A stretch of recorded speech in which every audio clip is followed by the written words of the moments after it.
esté con ustedes.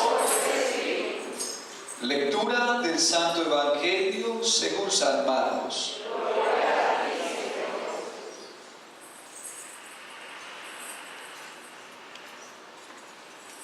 En aquel tiempo dijo Jesús y sus discípulos se dirigieron a las aldeas de Cesarea de Filipo. Por el camino preguntó a sus discípulos: ¿quién dice la gente que soy yo? Ellos le contestaron: unos que Juan el Bautista, otros que Elías y otros uno de los profetas. Él les preguntó: ¿y ustedes quién dice que soy yo? Tomando la palabra, Pedro le dijo: tú eres el Mesías. Y él les conminó a que no hablaran a nadie acerca de esto. Y empezó a instruirlos: el Hijo del Hombre tiene que padecer mucho, ser reprochado por los ancianos, sumos sacerdotes y escribas, ser ejecutado y resucitar a los 3 días. Se lo explicaba con toda claridad. Entonces Pedro se lo llevó aparte y se puso a increparlo. Pero él se volvió y mirándolo a los discípulos increpó a Pedro: ponte detrás de mí, Satanás. Tú piensas como los hombres, no como Dios.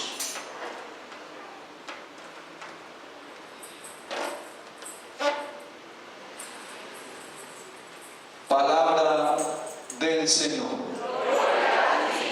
Fuerte aplauso a sus palabras.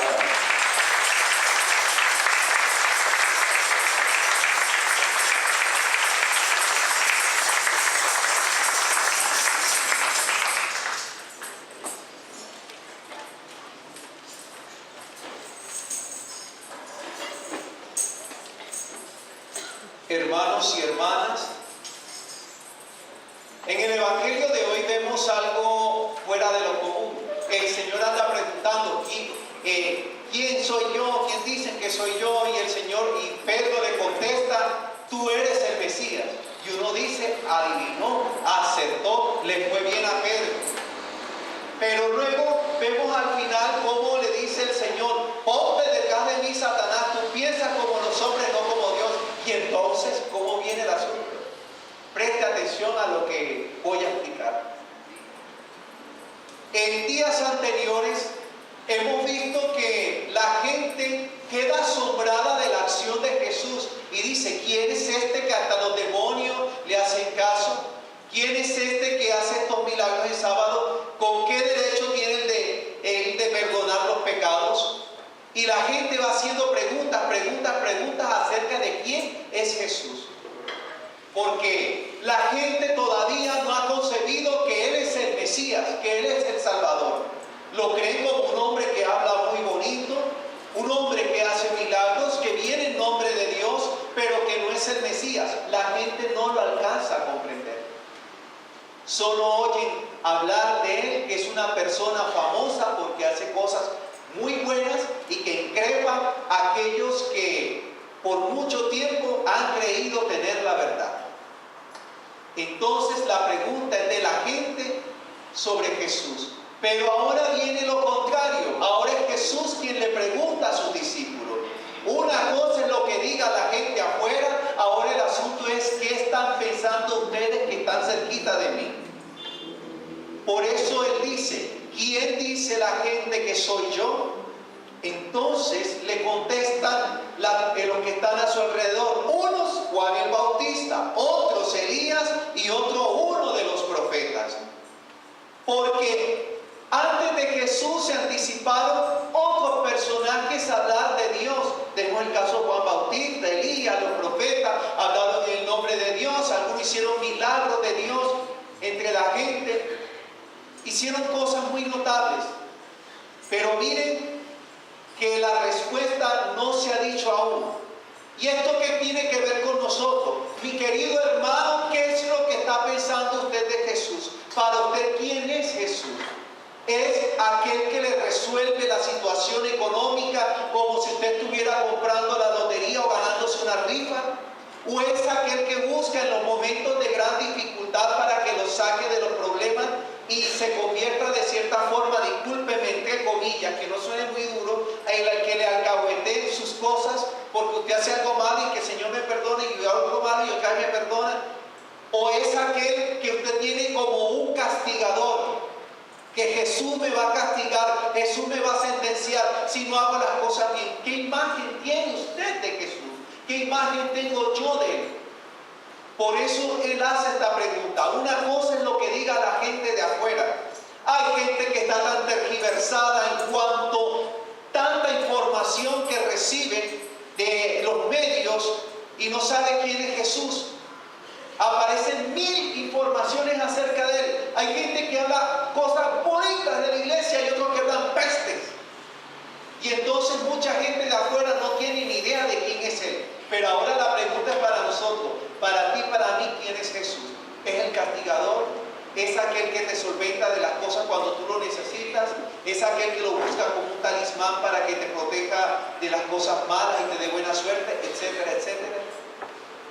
Y eso es lo que está pasando con sus discípulos. Los tiene allí cerquita. Ellos han evidenciado cómo Jesús se ha hecho milagros y ha hecho tantas cosas bellas, pero la gente no alcanza a comprender quién es Él. Y muchas veces nosotros tampoco sabemos quién es Jesús. Solo tenemos referencias acerca de Él. Y es complicada la cosa. De allí que todo el que sea cristiano tenga que buscar la palabra de Dios, tenga que sumirse en la oración, tenga que capacitarse, buscar formación, participar de los sacramentos, para poco a poco ir descubriendo más quién es Él. Queridos hermanos, la cosa es compleja. Tenemos actualmente muchos que son considerados como los profetas de calamidades. Y eso está escrito por allá en la Evangelii Gaudium, me acuerdo bien. Nosotros no podemos ser profetas de calamidades. Son aquellos que en nombre de Dios siempre están vaticinando lo peor. Y claro, cualquiera así se asusta. Entonces, la pregunta está para usted y para mí: ¿quién es Jesús? Entonces, aparece Pedro y dice: tú eres el Mesías. Es un hombre aventajado en algunos momentos, pero hay otros en el que él mira las cosas desde su óptica, es decir, desde su pensamiento y no desde Dios. ¿Qué está esperando de este Mesías? El pueblo donde está Jesús es un pueblo que está oprimido por el Imperio Romano. Y están hasta aquí de tantos problemas y de tanta cosa. Estamos hablando de aquel tiempo. Y entonces ellos se basan en la palabra esperando el Salvador, el que los va a liberar, el que les va a quitar ese opresor. Pero lo están esperando es como una persona que tiene arma en mano. Aquel que de forma violenta y agresiva se va a imponer ante el enemigo. Y están esperando eso. Pero resulta que el Señor va a salir con otras cosas. Y en ocasiones nosotros también podemos pensar eso. Que mi Dios castiga a aquella persona que me hizo esto. El Señor te va a castigar y aquello y lo otro. Y nos volvemos jueces y estamos esperando que Jesús se haga de parte nuestra para nosotros poder arrasar con nuestro enemigo, con la gente que nos hace la vida cuadritos o imposible. Tenaz. Y en muchas ocasiones podemos llegar a ese punto. Yo busco a Dios, pero para que destruya a aquella persona, para que acabe con su forma de pensar. Y estamos en un tiempo en que las personas tienen muchas maneras de pensar, la gente se interroga, hay gente que no conoce al Señor, hay gente con otras doctrinas, y nosotros tenemos que saber cómo trabajar eso. No podemos imponernos. Y entonces la mentalidad de Pedro en ese entonces recoge la mentalidad de los discípulos o del pueblo, que este es el Salvador, que con arma en mano y que se va a imponer con violencia y agresividad y arrasará con el enemigo. Miren cómo a veces podemos tener una tendencia contraria a la de Dios. Pero el Hijo del Hombre tiene que padecer mucho. ¿Cómo así? ser reprobado por los ancianos, sumos sacerdotes y escribas, ser ejecutado y resucitar a los 3 días. Virgen del Carmen, esto se complicó.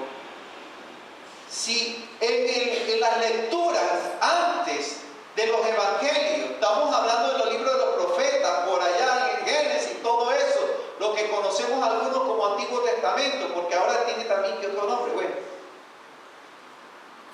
Están buscando un Dios que triunfa sobre el enemigo, un Dios que persevera, que salva a su pueblo, que no le pasa nada. Y ahora, ¿cómo es posible que entonces ese Dios viene a ofrecerse a morir, viene a sufrir, a ser condenado por aquellos que son sus criaturas? Eso no lo comprende nadie, pero ese es el misterio de Dios, para demostrar a través de la muerte en cruz cómo nos da la salvación, cómo su amor es tan poderoso y tan grande que sobrepasa todo, y por eso Él muere en la cruz, por amor a nosotros, amarnos hasta el extremo. Y de esa manera es que Él maneja su lógica, es una cosa contraria. Entonces todo aquel que quiera seguir al Señor tiene que tener en cuenta que también tiene una cuota de sufrimiento. Todos nosotros, mis queridos hermanos, participamos con gozo y con gusto de la Eucaristía. Amamos al Señor y cantamos eso con alegría.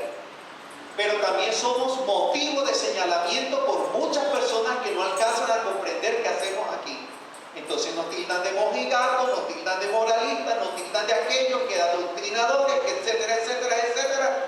Pero esa es parte de la vivencia de seguir al Señor. La Iglesia Católica, discúlpenme que están transmitiéndola allá, pero parece que vendiera más en las noticias que otras. No sé por qué. Ahí se las dejo. Y entonces, hay asuntos que nosotros no alcanzamos a comprender. ¿Por qué entonces el Señor tiene que sufrir? ¿Por qué tiene que ser señalado? ¿Por qué aquello y que lo otro? Para demostrar cómo nosotros podemos estar ciegos, equivocados, cuando seguimos simplemente nuestros propios instintos o nuestras convicciones personales, o aquello que nos lleva a unos intereses creados. Y por eso no alcanzamos a comprender por qué pasa esto o aquello. Y el Señor se los está diciendo a estos para decirles que viene un momento de la pasión y muerte, que posteriormente viene la resurrección, donde Él va a demostrar que Él tiene poder, autoridad sobre la vida y sobre la muerte. Esta cosa se está poniendo interesante. Pero sigue todavía este personaje que no alcanza a comprender. Entonces Pedro se lo llevó aparte y se puso a increparlo, pero él se volvió y mirando a los discípulos increpó a Pedro. Pedro aún no entiende, no comprende. Y nosotros en ocasiones también podemos ser tercos o cerrados a ese mensaje del Señor. Tantos documentos de la Iglesia tan lindos que nos están saliendo y que reciente por el Papa Francisco, recientemente escritos por el Papa: Amor y Leticia, la alegría del amor; Evangelii Gaudium, la alegría del Evangelio; y otro que se llama Gaudete et Exultate, gozosos en la esperanza, y otra clase de documentos que si nosotros empezamos a leer vamos a descubrir cosas maravillosas y que edifican nuestra espiritualidad. Pero ¿qué pasa, mis queridos hermanos? Y ahí el que me está viendo por este medio de comunicación, ahí también le digo, pero nosotros no buscamos ni las lecturas bíblicas, no buscamos los documentos de la Iglesia, no buscamos momentos de formación y seguimos tercos. Y entonces, ¿qué busca usted? No, padre, yo no leo eso. ¿Qué libro busca usted? No, yo busco un libro más sencillo que pueda comprender. ¿Cuál es? Ese que, ¿cómo sacar el demonio de tu casa en 2 minutos? Virgen del Carmen, ¿cuánto le puede servir eso? Entonces nosotros tenemos que ser personas que se dejen enseñar por el mismo Jesús. Y Y esta enseñanza la podemos encontrar a través de la lectura asidua de la palabra, de la lectura de los documentos de la iglesia, con nuestra formación permanente, estar abiertos de mente y corazón para comprender realmente qué es lo que quiere el Señor, porque nosotros nos podemos equivocar y podemos ser tercos, como ocurre aquí con la figura de Pedro, quien dijo, es el Mesías, pero lo miraba desde su óptica. Entonces, hermanos, la cosa es seria. Usted y yo no podemos acomodar a Dios a nuestros intereses o a nuestra forma de pensar. Simplemente nosotros tenemos que ser voceros y servidores de Dios. ¿Y cómo comprendemos eso? Pues dejando que Él hable y permitiendo nosotros escuchar. No hay nada peor como que yo no escucho, soy de palo, yo no veo. No hay peor sordo que el que no quiere oír, no hay peor ciego que el que no quiere ver. Y esto es tremendo porque las lecturas que anteceden a este evangelio han mostrado el caso del ciego que no podía ver, el Señor le impone las manos, queda viendo borroso, luego le impone las manos de nuevo para decirnos cómo a veces nosotros no alcanzamos a comprender el milagro del Señor. Y así otra serie de lecturas. Entonces, hermanos, la cosa es seria, se está poniendo fuerte. ¿Quién dice la gente que soy yo? Pedro dice, tú eres el Mesías, pero después Pedro no alcanza a comprender todo lo que dice el Señor, y es allí donde él dice, ponte detrás de mí, Satanás, tú piensas como los hombres, no como Dios. Entonces está poniendo aquel que divide, aquel pensamiento humano que va sin Dios, aquello que es contrario a Dios, lo pone detrás de él. No es Jesús quien sigue a Satanás, es Satanás quien tiene que estar detrás de Jesús, porque Jesús prima. Jesús va por delante. Amén.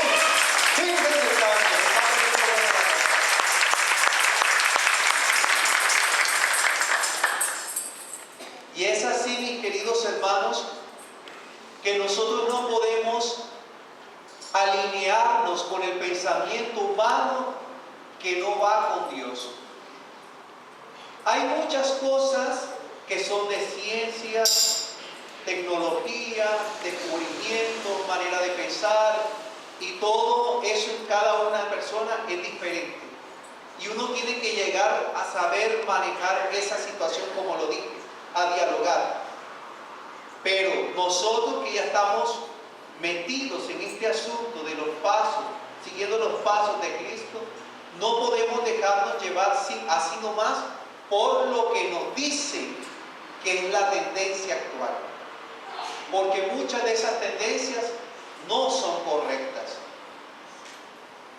Un ejemplo muy sencillo y que va a sonar duro, y no quiero ser tan polémico, pero voy a poner el caso. Linda una familia, el hombre y la mujer se casan, tienen sus niños y entonces formaron su matrimonio, tienen sus hijos, su familia y la sacan adelante. Bendito sea mi Dios, alabado sea Jesucristo por una cosa tan bella y que muchas familias salen adelante. Pero lamentablemente hay personas que de pronto se tuvieron que separar, murió uno de los cónyuges, hubo un problema, de pronto perdió sus hijos, o los hijos salieron con problemas, de pronto la persona se quedó sola en el mundo, nunca se casó, ni tuvo hijos, ni nada. Eso es otra cosa. Pero bajo ninguna circunstancia se puede decir que este estilo de vida, que no es el de la familia esta que había comentado, ahora este es mejor, porque encontré así, dije estudios, ya no sé, tendría que tener un estudio, no sé de dónde sacan eso, que estudios dicen que aquellas personas que viven solas viven mejor que tener familia, que Dios.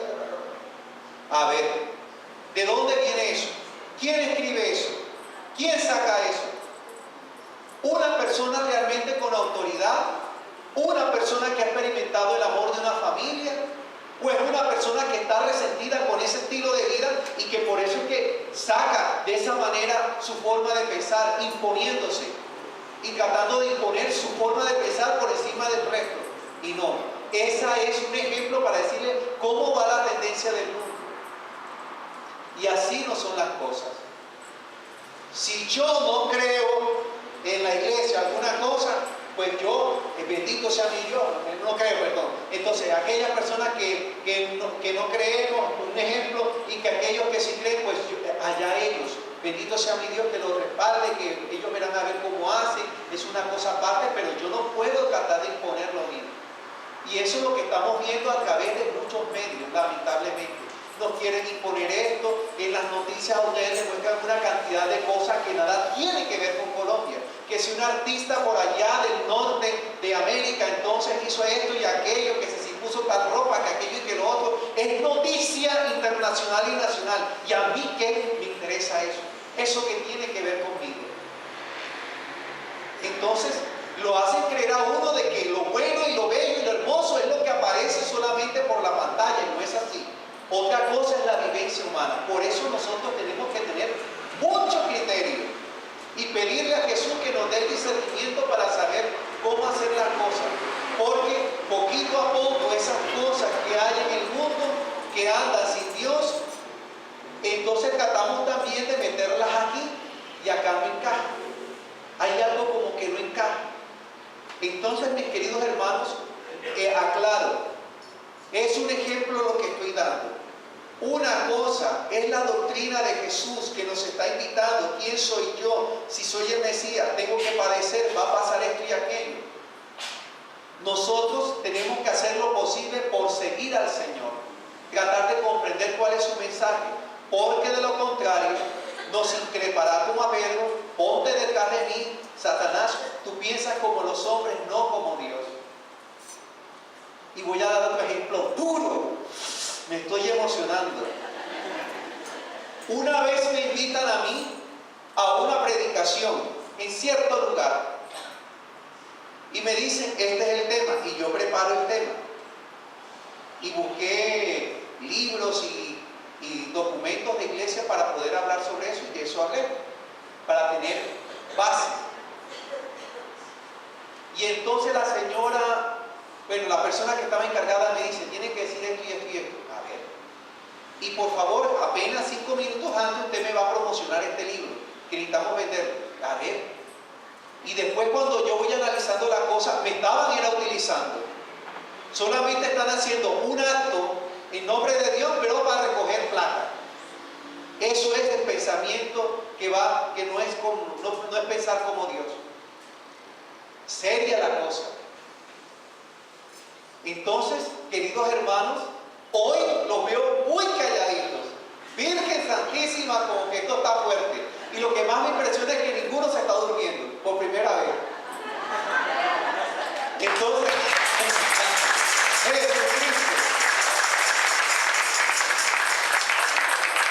Entonces, queridos hermanos, para redondear esta idea, porque yo me extiendo mucho, me emociono mucho con el tema de la palabra de Dios, recordemos lo siguiente.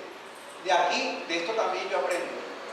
Primero que todo, dice Jesús, ¿quién dice la gente que soy yo? Lo que equivale en este tiempo, ¿quién es Jesús para ti y para mí?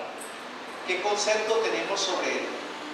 El milagrero, el que habla bonito, el talismán, el que me saca de mis problemas, no más así que cuando yo me quiero meter en problemas y él me saca. ¿O quién? Es el interrogante que nos da Jesús. ¿Qué imagen tenemos de él? Segundo, Pedro acepta y dice, tú eres el Mesías. Y nosotros reconocemos a Jesús como el Salvador.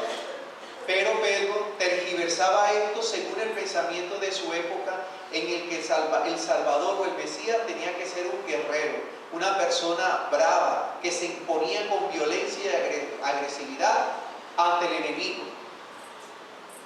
Y resulta que no es así. Lo que equivale a decir cómo nosotros también podemos tener una interpretación de ese Mesías, pero a nuestro favor, según nuestro pensamiento, acomodado a nuestros intereses y no según el pensamiento de Dios. Y por último,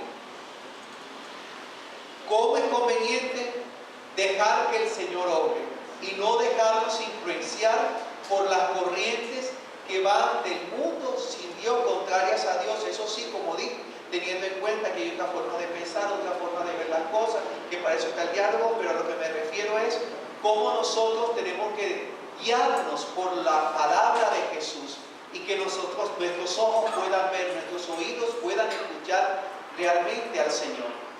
Y de esta manera, mis queridos hermanos, siguiendo estos 3 pasos, podemos estructurar un poco más nuestra vida espiritual. Aprender que no somos nosotros quien condicionamos a Dios, sino nosotros que seguimos esa voluntad y la palabra de Dios, que es diferente. Que el Señor Todopoderoso nos bendiga y nos guarde de todo mal. Amén. Continuemos con nuestra celebración.